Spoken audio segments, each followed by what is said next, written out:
இனி வருகின்ற நாட்கள் எல்லாமே இறையருளால் குரு அருளால் நல்லதே நடக்கட்டும். அனைவருக்கும் வணக்கம். நம்ம இன்னைக்கு பார்க்குற ராசி கன்னி ராசி. ராசி சக்கரத்தில் 6வதாக வரக்கூடிய ராசி. புதனை அதிபதியாக கொண்ட ஒரு ராசி. அறிவுக்கு அதிபதி என்று சொல்லக்கூடிய புதனே உங்களுக்கு அதிபதியாக இருக்கிறதுனால நல்ல ஒரு புத்தி தெளிவு உள்ள ஒரு ராசி. இவங்களுக்கு இந்த 2026லேருந்து 2027 வரையிலும் குரு பயிற்சி என்னென்ன மாற்றத்தை கொடுக்க போகுது. கடந்த 7-8 ஆண்டுகளாகவே நீங்கள் நிறைய பிரச்சனைகளையும் இன்னல்களையும் அனுபவிச்சுட்டு இருக்கீங்க. இந்த குரு பயிற்சி அப்படிங்கிறது உங்களுக்கு ஒரு தவிச்ச வாய்க்கு தண்ணி கிடைச்சார் போல் வறண்டு போய் இருந்த வாழ்க்கையில் ஒரு அடமலை பெஞ்சா எப்படி இருக்கும், அப்படி தான் நம்மளுடைய கன்னிராசி என்பர்களுக்கு இந்த குரு பயிற்சி அமர்ந்திருக்கு அப்படின்னே சொல்லலாம். அதை பற்றி நம்ம இன்னுமே விளக்கமாக பார்க்கலாம். நீங்கள் இப்போ தான் ஃபஸ்ட் டைமாக நம்ம சேனலை பார்க்குறதா இருந்தால் நம்ம சேனலை சப்ஸ்கிரைப் பண்ணிக்கோங்க. கூடவே இருக்கிற பெல் ஐக்கானையும் கிளிக் பண்ணிக்கோங்க. அப்போ தான் நாங்கள் போடுற ஒவ்வொரு வீடியோவுமே உங்களுக்கு நோட்டிஃபிகேஷனாக வரும். நீங்கள் கன்னிராசி என்பராக இருந்தால் மறக்காமல் நம்மளுடைய சேனலுக்கு ஒரு லைக் கொடுத்துட்டு உங்களுடைய உறவுகள் வகையில் யாராவது கன்னிராசி என்பர்கள் இருக்காங்க அப்படின்னா மறக்காமல் இந்த வீடியோவை அவங்களுக்கும் ஷேர் பண்ணி விடுங்க. கன்னி ராசியில் நீங்கள் எந்த நட்சத்திரத்தில் பிறந்தீங்க, உங்களுடைய இஷ்ட தெய்வ பெயர் என்ன, உங்களுடைய குலதெய்வ பெயர் என்ன அப்படிங்கிறத மறக்காமல் எங்களுடைய கமெண்ட் பாக்ஸில் தெரிவிங்க. உங்களுக்கு ஜோதிட ரீதியாக ஏதாவது சந்தேகம் இருக்குது, ஜோதிடர்கிட்ட ஏதாவது ஆலோசனை வேணும், குறிப்பாக அந்த குரு பயிற்சிக்கு அப்புறம் உங்களுடைய வாழ்க்கையில் என்னென்ன மாற்றங்களை நீங்கள் சந்திக்க இருக்கீங்க, தசாபுத்தி எப்படி இருக்குது, கோச்சார் ரீதியான பலன்கள் எப்படி இருக்குது அப்படின்னு பார்க்கணுன்னா டிஸ்கிரிப்ஷனில் நம்பர் கொடுத்துருக்கோம். அந்த நம்பருக்கு கான்டாக்ட் பண்ணுங்கள். இந்த கன்னி ராசி அப்படின்னாவே நகைச்சுவை அதிகம் நிறைந்த ஒரு ராசி அப்படின்னு சொல்லுவாங்க. குறும்புத்தனமும் விளையாட்டுத்தனமும் அதிகம் உள்ள ஒரு ராசி. வியாபார தந்திரங்களை அறிந்த ஒரு ராசி இந்த கன்னிராசி அப்படின்னு சொல்லலாம். ஏன்னா புதன் அதிபதி, அதனால சகலகலா வல்லவங்களாக இந்த கன்னிராசி என்பர்கள் இருப்பாங்க அப்படின்னு சொல்லலாம். 10 பேர் நடுவில் இருந்து எல்லாரையும் வசீகம் செய்கிற மாதிரி பேசக்கூடிய ஒரு நபர்கள் இந்த கன்னிராசி என்பர்கள் அப்படின்னு சொல்லலாம். எதற்கும் கலங்காத ஒரு தந்திரக்காரங்க இந்த கன்னிராசி என்பர்கள் அப்படின்னு சொல்லலாம். எவ்வளோ பிரச்சனை வந்தாலும் எவ்வளோ சோகம் வந்தாலும் தனக்குள்ளேயே வச்சுக்கிட்டு அதை கரெக்டாக மெயின்டைன் பண்ணிட்டு அந்த பிரச்சனையை பார்த்துக்கலாம், செஞ்சுக்கலாம், சரி பண்ணிக்கலாம் அப்படின்னு கொண்டுகிட்டு போகக்கூடிய ஒரு ராசி தான் இந்த கன்னி ராசி அப்படின்னு சொல்லலாம். எல்லாருக்கிட்டையும் அன்பு காட்டுவாங்க. இவங்க ஒரு ஜனப்பிரியர்கள் அப்படின்னே சொல்லலாம்.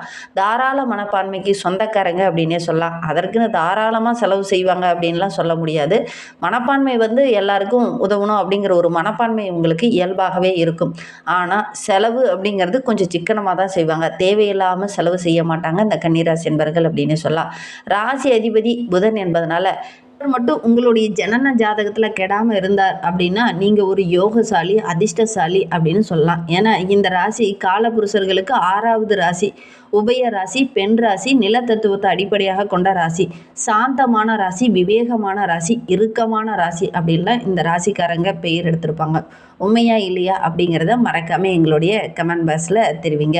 நல்ல ஒரு பண்பாளர்கள், கடமை உணர்வு அதிகம் உள்ள ஒரு நபர்கள், பொறுப்பானவங்க, உண்மையானவங்க. ஒரு சில இடத்துல பார்த்திங்கன்னா வறண்ட ராசி அப்படின்னு சொல்லிப்பாங்க. ஏன்னா சிக்கனமாக இருப்பாங்க, அதனால் வறண்ட ராசி அப்படின்லாம் இவங்க பெயர் எடுத்திருப்பாங்க. நீண்ட நாட்களில் ஒரு மன உறுதியோடு செயல்படக்கூடிய ஒரு ராசிக்காரங்க அப்படின்னா நம்மளுடைய கன்னிராசி நபர்களை சொல்லலாம். நல்ல உயரமான ராசி அப்படின்னு சொல்லலாம். உயர்ந்த சிந்தனை உடைய ஒரு ராசி அப்படின்லாம் இவங்களை சொல்லலாம். ஞானயம் கலந்த மாதிரி இவங்களுடைய பார்வை இருக்கும். பார்க்கும்போதே பார்த்திங்கன்னா மற்றவங்களை கவர்ந்து பேசுகிற மாதிரி தான் இவங்க பார்ப்பாங்க அப்படின்னே சொல்லலாம். நீண்ட உள்ள ஒரு ராசி இந்த கன்னி ராசி அப்படின்னு சொல்லலாம். இவங்களுடைய முகம் பார்த்திங்கன்னா அப்படியே புன் சிரிப்பு போல், அந்த தாமரை மலர் பூர்த்தா எப்படி இருக்கும் அப்படியே தண்ணியில் இருக்கும் போது அந்த மாதிரி இவங்களுடைய முகம் பார்த்திங்கன்னா எல்லாரும் சிரித்த முகமாக தான் இருக்கும். நல்ல தோற்றம் உடையவங்களாக இருப்பாங்க. மென்மையான குணம் படைத்தவங்களாக இருப்பாங்க. எப்பவுமே ரொம்ப அழகாக தான் பேசுவாங்க. கூர்மையான சிந்தனை உடையவங்களாக இந்த கன்னிராசி என்பர்கள் இருப்பாங்க அப்படின்னு சொல்லலாம். கலையில், இசையில், சித்திரம் வரைகிறதுல இதெல்லாம் இவங்களுக்கு கொஞ்சம் நாட்டம் அதிகமாகவே இருக்கும். தெய்வ பக்தி இவங்களுக்கு அதிகமாக இருக்கும். அதே மாதிரி அடிக்கடி பார்த்திங்கன்னா ஏதாவது ஒரு ஆலயங்களுக்கு சென்றுட்டு வருவாங்க இந்த கன்னிராசி என்பர்கள். உங்களுக்கு தெரிந்த உறவுகள் அல்லது நீங்களே கன்னிராசி என்பர்களாக இருந்தால் கூட அடிக்கடி நீங்களும் இந்த மாதிரி தான் ஆன்மீக தலங்களுக்கு சென்றுட்டு வருவீங்களா அப்படிங்கிறத மறக்காமல் எங்களுடைய கமெண்ட் பாக்ஸில் தெரிவிங்க. அப்படி அடிக்கடி நீங்கள் செல்கிற ஆன்மீக தலம் எது அப்படிங்கிறதையும் மறக்காமல் எங்களுடைய கமெண்ட் பாக்ஸில் தெரிவிங்க. இந்த கன்னிராசி அப்படின்னாவே ஒரு சுபிச்சமான ராசி அப்படின்னு சொல்லலாம். எப்போவுமே சந்தோஷமாக இருக்கணும் அப்படின்னு நினைப்பாங்க. தானும் சரி, தன்னை சுற்றி இருக்கிற நபர்களும் சரி சந்தோஷமாக இருக்கணும்னு நினைப்பாங்க. எப்போவுமே தன்னுடைய வாழ்க்கையில் நிறைய கஷ்டங்கள் இன்னல்களை அவங்க அனுபவித்தாலும் கூட அடுத்தவங்க தன்னை சார்ந்த நண்பர்கள், உறவுகள் யாரும் மன கஷ்டப்படக்கூடாது, சந்தோஷமாக இருக்கணும் அப்படின்னு நினைப்பாங்க.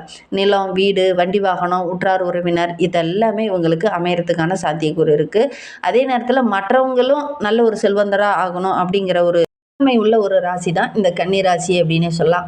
இவங்களுக்கு நிறைய வாய்ப்புகள் கிடைக்கும். தொழிலில், வியாபாரத்தில் இது எல்லாமே நல்ல வாய்ப்புகள் கிடைக்கும். ஊரில் இவங்க பெரும்பாலும் சொந்த ஊரில், பூர்வீக ஊரில் வாழ்கிறதுக்கான வாய்ப்புகள் ரொம்ப குறைவு அப்படின்னே சொல்லலாம். வெளியில் எங்கேயாவது போய் தங்கி வாழ்கிற மாதிரி தான் ஒரு சூழ்நிலை பெரும்பாலும் இந்த கன்னிராசி என்பவர்களுக்கு அமையும் அப்படின்னே சொல்லலாம். நீங்கள் அந்த மாதிரி தான் மாற்றிருக்கீங்களா அப்படிங்கிறத மறக்காமல் எங்களுடைய கமெண்ட் பாக்ஸில் தெரிவிங்க. இந்த ராசிக்குரிய திசை அப்படின்னு பார்த்திங்கன்னா வடக்கு திசை. பெரும்பாலும் இவங்களுக்கு வருமானம் வடக்குல இருந்து தான் கிடைக்கும். வீட்டிலேருந்து வடக்கு பக்கமாக பார்த்திங்கன்னா ஏதாவது ஒரு தொழிலோ ஒரு வியாபாரமோ அல்லது வேலை செய்கிற இடமோ பார்த்திங்கன்னா வடக்கு திசையை நோக்கி நீங்கள் பயணிச்சிங்கன்னா தான் உங்களுக்கு வருமானம் ஈட்டும். அதுதான் உங்களுடைய வாழ்க்கையில் ஒரு அளவுக்கு மேன்மையை கொண்டுட்டு வரும் அப்படின்னு சொல்லலாம். அந்த பக்கம் வடக்கு திசையிலேருந்து வரக்கூடிய வருமானம் உங்களுக்கு நல்ல ஒரு செல்வ செழிப்பை தரும் அப்படின்னு சொல்லலாம். அந்த மாதிரி தான் நீங்களும் வேலை செய்கிறீங்களா அப்படிங்கிறத மறக்காமல் இந்த கன்னிராசி என்பர்கள் இந்த வீடியோ பார்த்துட்டு இருக்கீங்க அப்படின்னா தெரிவிங்க. படிப்பில் ஆர்வம், நிறைய கற்றுக்கணுங்கிற ஒரு ஆர்வம், புதுசாக நிறைய விஷயங்களை கற்றுக்கணுங்கிற ஒரு ஆர்வம் இயல்பாகவே இந்த கன்னிராசி என்பர்களுக்கு இருக்கும். ஏன்னா புதனுடைய ஆதிக்கத்தில் பிறந்தவங்க இல்லையா, அதெல்லாம் இயல்பாகவே உங்களுக்கு இருக்கும் அப்படின்னு சொல்லலாம்.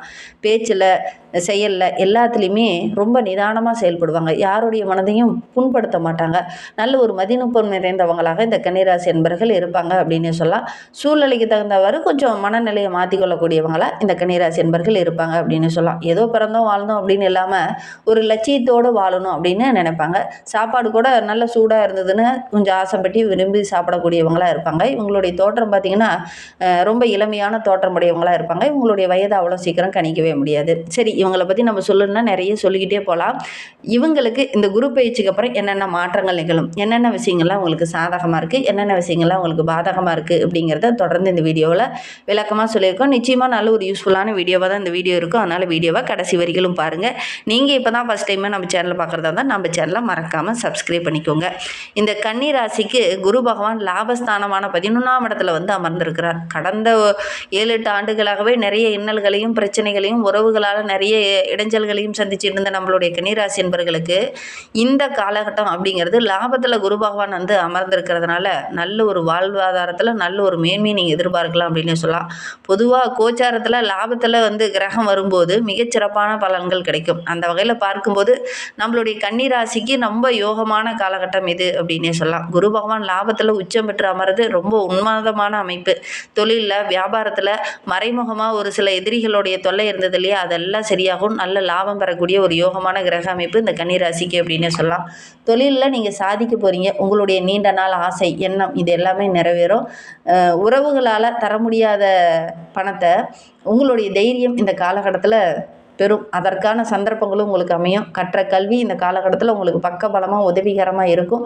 உங்களுடைய தைரியமும் தன்னம்பிக்கையும் இந்த காலகட்டத்தில் இருக்கும். உங்களுடைய உழைப்பு போடுவீங்க. உறவுகள் உங்களுக்கு ஒரு விதத்துலையுமே உங்களுக்கு உதவி செஞ்சுருக்க மாட்டாங்க. ஆனால் நீங்கள் படித்த கல்வி உங்களுக்கு உதவிகரமாக இந்த காலகட்டத்தில் இருக்க போது பல விஷயங்கள் உங்களுக்கு சாதகமாக அமைய போகுது அப்படின்னு சொல்லலாம். ஏன்னா குரு பகவான் உங்களுக்கு சாதகமான இடத்துல இருக்கிறார். கற்ற கல்வி இந்த காலகட்டத்தில் உங்களுக்கு உதவிகரமாக இருக்க போது கடந்த காலத்தில் நீங்கள் பட்ட கஷ்டங்கள், பிரச்சனைகள், வேதனைகள் இது எல்லாமே சரியாக போகுது. அதே நேரத்தில் தெளிவாக பேசுவீங்க, தைரியமாக பேசுவீங்க. பொது இடத்துல கூட உங்களுக்குன்னு நல்ல ஒரு மதிப்பு, மரியாதை இதெல்லாம் கிடைக்கும். சமுதாயத்தில் நீங்கள் இருந்த இடம் இல்லாமல் இருந்திருப்பீங்க. இந்த காலகட்டத்தில் சமுதாயத்தில் நீங்கள் ஒரு மதிப்புள்ள நபராக வருகின்ற நாட்களில் இந்த கன்னிராசி என்பவர்கள் பல வர போகிறீங்க. சமுதாயம் உங்களுக்கு இதுனா வரைக்கும் உங்களை கண்டுகொள்ளாமல் இருந்திருக்கும். வருகின்ற நாட்களில் உங்களை கண்டுக்குவாங்க. ஏன்னா தனவரவில் சிறந்து விளங்க போகிறீங்க. எதெல்லாம் தடைபட்டு நின்றுச்சோ அதெல்லாம் வருகின்ற நாட்களில் உங்களுக்கு சாதகமாக இருக்கும். எதிர்காலம் பற்றி ஒரு பயம் இருந்தது இல்லையா, அதெல்லாம் வருகின்ற நாட்களில் சரியாகும். எதிர்காலத்திற்காக சேமிக்கவும் தொடங்குவீங்க இந்த கன்னிராசி என்பவர்கள் அப்படின்னே சொல்லலாம். ஏன்னா ஒரு சிலர்லாம் எல்ஐசி ஏஜென்ட் போட்டிருப்பீங்க. அதெல்லாம் பார்த்திங்கன்னா முதிர்வு பெற்று அந்த பணம் கைக்கு வரும். நிலுவையில் ஒரு சிலருக்கெல்லாம் சம்பளத்தை பிடிச்சு வச்சுட்டு கொடுக்காம வச்சுருந்துருப்பாங்க. இந்த பிஎஃப் பணமெல்லாம் இப்போ வரும். பங்குச்சந்தையில் கூட பூர்வீக சொத்து சம்மந்தமான பிரச்சனை, இந்த பங்கு சந்தையில் கூட முதலீடு போட்டு அதில் கொஞ்சம் நஷ்டத்தை நீங்கள் அனுபவிச்சிருந்துருப்பீங்க கடந்த 2 ஆண்டுகளுக்கு முன்னாடி. ஆனால் இந்த காலகட்டத்தில் அந்த பங்குச்சந்தையில் போட்ட பணத்துக்கு நல்ல லாபம் கிடைக்கக்கூடிய யோகம் இருக்குது. பூர்வீக சொத்து சம்மந்தமான பிரச்சனை இந்த காலகட்டத்தில் சரியாகும். அந்த பூர்வீக சொத்து மூலிமா கூட ஒரு சிலருக்கு வருமானம் கிடைக்கக்கூடிய யோகம் இருக்குது அப்படின்னு சொல்லலாம். மனதில் ஒரு விதமான கவலை இருந்தது இல்லையா, அந்த கவலை சரியாகும். மன அழுத்தம் குறையும். எந்த விஷயம் தடைப்பட்டு நின்றுகிட்டே இருந்ததோ அந்த விஷயம் இந்த காலகட்டத்தில் நடக்கும். குறிப்பாக திருமணம் போன்ற சுபகாரியங்கள் நடக்கக்கூடிய யோகமான கிரக அமைப்பு இந்த கன்னிராசிக்கு அப்படின்னு சொல்லலாம். வீட்டில் எந்த காரியம் தடைப்பட்டு நின்றுக்கிட்டே இருந்துச்சோ அந்த காரியம் இந்த காலகட்டத்தில் நடக்கக்கூடிய ஒரு யோகமான கிரக அமைப்பு அப்படின்னு சொல்லலாம்.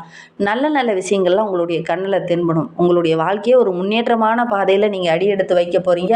எடுக்கிற காரியங்கள் எல்லாமே உங்களுக்கு சக்ஸஸாக அமையக்கூடிய ஒரு யோகமான கிரக அமைப்பாக தான் இந்த கன்னிராசி என்பர்களுக்கு இந்த குரு பெயர்ச்சி அமைந்திருக்கு அப்படின்னு சொல்லலாம். ஏன்னா லாபகுரு 7ஆம் பார்வையால் 5ஆம் இடமான பூர்வ புண்ணிய ஸ்தானத்தை பார்க்க இருக்கிறார். அதனால் பொன் பொருள் ஆடை ஆபரணங்கள் இதெல்லாம் வாங்குவீங்க. வீட்டில் சுபகாரியம் அதிகமாகும். கொடுத்த வாக்கை காப்பாற்றுவீங்க. உங்களுடைய பேச்சில் தெளிவு இருக்கும். உத்தியோகத்தில் கூட உங்களுக்குன்னு தனி ஒரு மதிப்பு அங்கீகாரம் இதெல்லாம் கிடைக்கும். தொழில் செஞ்சிட்டு இருக்கிறவங்களுக்கு வியாபாரத்தில் உங்களுக்குன்னு தனி ஒரு முத்திரை தனி ஒரு அங்கீகாரம் இதெல்லாம் கிடைக்கும். எந்த கடன் வராதுன்னு நினச்சிங்களோ அந்த கடன் இந்த காலகட்டத்தில் வரும். கொடுக்கல் வாங்கல் விஷயத்தில் இருந்த பிரச்சனைகள், எவன் ஒருத்தவங்ககிட்ட காசு வாங்கிட்டு ஏமாற்றிட்டு போனோன்னா அவனே மீண்டு வந்து உங்ககிட்ட அந்த பணத்தை கொடுத்துட்டு பொருளை வாங்கிட்டு போவாங்க. அந்த அளவுக்கு கிரக அமைப்பு நம்மளுடைய கன்னிராசி என்பவர்களுக்கு ரொம்ப சிறப்பாக இருக்குது அப்படின்னு சொல்லலாம். பிள்ளைங்க மூலிமா கூட மகிழ்ச்சி தர மாதிரி நல்ல நல்ல விஷயங்கள் நடக்கும்.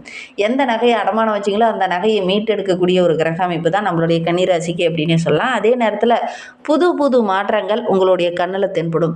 திருமணம் போன்ற சுபகாரியங்கள், வீட்டில் வளைகாப்பு போன்ற விசேஷங்கள், கிரகப்பிரவேசம் போன்ற விசேஷங்கள், அடுக்கடுக்க அடுத்தடுத்த நல்ல விஷயங்கள் நடக்கக்கூடிய ஒரு யோகமான கிரக அமைப்பு. ஏன்னா 11ஆம் இடத்துல குரு பகவான் இருக்கும்போது இதெல்லாம் கட்டாயம் நடக்கும் நம்மளுடைய கன்னிராசிக்கு.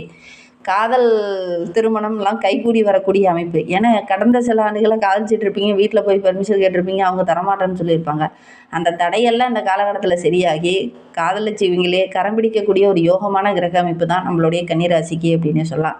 திருமணமாகி 5-6 ஆண்டுகள் ஆயிடுச்சு, ஆனால் எனக்கு புத்திரபாகியம் இல்லை அப்படின்னு கவலைப்பட்டு இருந்தவங்களுக்கு இந்த குரு பயிற்சிக்கு அப்புறம் புத்திரபாகியத்திற்காக ஒரு சில விஷயங்கள்லாம் ஒரு சிலர்லாம் மருத்துவ ட்ரீட்மெண்ட் எடுத்து புத்திரபாகியம் கிடைக்கக்கூடிய யோகம் இருக்குது. தந்தை வழி தாய் வழி உறவுகளால் இருந்த பிரச்சனைகள் எல்லாம் சரியாகி நல்ல ஒரு யோகமான கிரக அமைப்பாக தான் வருகின்ற நாட்கள் இந்த கன்னிராசி என்பவர்களுக்கு அமைந்திருக்கு அப்படின்னு சொல்லலாம்.